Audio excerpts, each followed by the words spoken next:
2018-2022 বিশ্বকাপের মতো কি 2026 বিশ্বকাপেও মিডফিল্ড দুর্বলতার কারণে নকআউট পর্ব থেকে বাদ পড়বে ব্রাজিল, নাকি এবার দেখাবে চমক? আনচেলত্তি কি সত্যি বের করে ফেলেছেন মিডফিল্ড সমস্যার সমাধান? 2018 আর 2022 এই দুটো বিশ্বকাপে নকআউট পর্বে বাদ পড়া যেন ব্রাজিলের মিডফিল্ডের দুর্বলতারই প্রতিচ্ছবি হয়ে আছে। দুই আসরেই আক্রমণ ভাগে প্রতিভার ছড়াছড়ি থাকলেও মাঝমাঠের ভারসাম্যহীনতাই শেষ পর্যন্ত স্বপ্নভঙ্গের কারণ হয়েছিল। প্রশ্নটা তাই স্বাভাবিকভাবেই আসে, 2026-এ গিয়েও কি একই গল্পের পুনরাবৃত্তি হবে, নাকি আনচেলত্তির হাত ধরে মিডফিল্ডে আসল পরিবর্তন আসবে? এটা বোঝার জন্য আমাদের আগে পেছন ফিরে তাকাতে হবে, দেখতে হবে সমস্যাটা ঠিক কোথায় ছিল। 2018 বিশ্বকাপে কোস্তিতে 4-3-3 ফরমেশনে সাজিয়েছিলেন। বেইস ছিল ক্যাসেমিরো, সঙ্গে পাউলিনহো, আরেকজন ফের্নান্দিনিও, নয়তো ফিলিপ কোতিনহো। যোগ্যতা অর্জন পর্বে দল দাপট দেখালেও বিশ্বকাপে এসে এই সমীকরণ আর খাটেনি। সবচেয়ে বড় ধাক্কাটা আসে বেলজিয়ামের বিপক্ষে কোয়ার্টার ফাইনালে। সেখানে সাসপেনশনের কারণে ক্যাসেমিরো খেলতে পারেননি।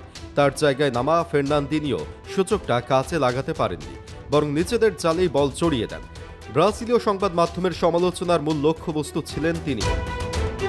4 বছর পর 2022-এ এসেও সেই চিত্রটা বদলায়নি। এবার ক্যাসেমিরোর পাশে দাঁড়িয়েছিলেন লুকাস পাকেতা, কিন্তু নেইমার ও দানিলোর চোট সমস্যা আরও বাড়িয়ে দেয়।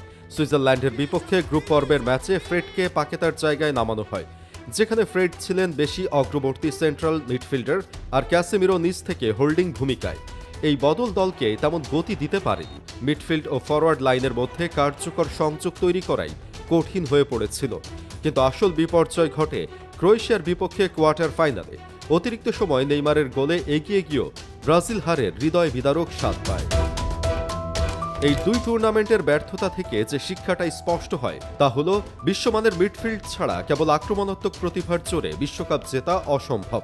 তাহলে 2026-এ এসে আনচেলত্তি কি সেই পুরনো দুর্বলতাকে কাটিয়ে উঠতে পেরেছেন? উত্তরটা খুঁজতে হবে তার পরিকল্পনা আর মিডফিল্ডারদের বর্তমান ফর্মের গভীরে। আনচেলত্তির প্রথম দায়িত্ব নেওয়ার সময় তিনি মিডফিল্ডকে ঢেলে সাজানোর ইঙ্গিত দিয়েছিলেন। তার প্রথম স্কোয়াডে জায়গা হয়েছিল Andreas Pereira, Andre Santos, Bruno Guimaraes, Casemiro, Ederson ও গেটসনের মতো তারকাদের, যাদের মাধ্যমে তারুণ্য, ক্রিয়েটিভিটি আর ডিফেন্সিভ দৃঢ়তার ভারসাম্য তৈরির চেষ্টা ছিল স্পষ্ট। পরবর্তীতে এই পরিকল্পনা আরও পরিণত রূপ পায়। এখন শেষ কথা হবে এই পরিকল্পনাকে মাঠে নামানোর জন্য নির্বাচিত খেলোয়াড়দের বর্তমান ফর্ম, আর এখানেই আছে সবচেয়ে বড় আস্থার জায়গা। ম্যানচেস্টার ইউনাইটেডের হয়ে ক্যাসেমিরো যেন ক্যারিয়ারের দ্বিতীয় বসন্ত খুঁজে পেয়েছেন। শুধু ক্যাসেমিরোই নন, তার যোগ্য সঙ্গী হিসেবে আবির্ভূত হয়েছেন ব্রুনো গিমারাইস। নিউক্যাসল ইউনাইটেডের এই মিডফিল্ডার 2025-26 মৌসুমে ক্লাবের সর্বোচ্চ 9 গোলদাতা ও সর্বোচ্চ 8 অ্যাসিস্ট দাতা হয়েছেন, এবং তার দুর্দান্ত পারফরম্যান্সের জন্য তাকে ক্লাবের বর্ষসেরা খেলোয়াড়ের স্বীকৃতিও দেওয়া হয়েছে।